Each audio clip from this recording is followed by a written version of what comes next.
গরম গরম ধোয়া ওটা ফিশ টোস্ট, এই যে কত মজা করে চারটা দুইটা খাইতেছি।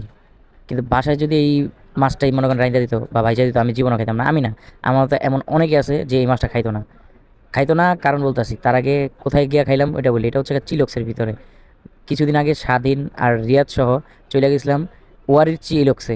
সেখানে যা তাদের এত বড় মেনু বোর্ডটা দেখা, এই মেনু বোর্ড থেকে সামান্য কিছু অর্ডার দিয়া আমরা নিলাম। অর্ডারগুলো ছিল ফিশ টোস্ট, তারপর পটেটো ওয়েজার্স আর চিকেনের উইংসের দুইটা আইটেম আর কি। আর এত এত খাওয়ান দেখলে আমার দিল তো খুশি হয় সবসময়। এবার সে তাদের খাওয়ান দেয়। চিকেনের দুইটা আইটেম বলছিলাম, সেখানে চিকেনের উইংসের দুইটা আইটেম ছিল। একটা ছিল সুইট অ্যান্ড নাগা উইংস, আর একটা ছিল হচ্ছে বিবিকি চিকেন উইংস। দুইটা আইটেমের ভিতর আমার শুধুমাত্র হচ্ছে সুইট অ্যান্ড নাগা উইংস যেটা, ওইটাই ভালো লাগছে। বিবিকি চিকেন উইংসটা অতটা জমে নাই, দোনটাই আমি খাইতেছিলাম যদিও।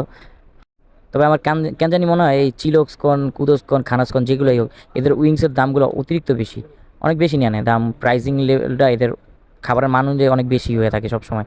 যা করে ব্যাপার না, কারণ আমার আপনার কথায় কিছু যাইব না, বড় বড় কোম্পানির বড় বড় ব্যাপার সেবার।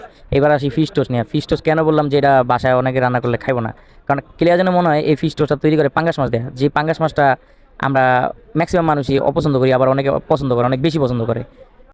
এই তো এই ছিল। আর এই যে পাঙ্গাস মাছ খাই, স্বাধীনের চাটাদারির অবস্থা দেখেন আজকে পর্যন্ত। ইনশাল্লাহ আগামীতে আবার দেখা হবে আপনাদের সাথে। সে পর্যন্ত সবাই ভালো থাকবেন। আসসালামু আলাইকুম।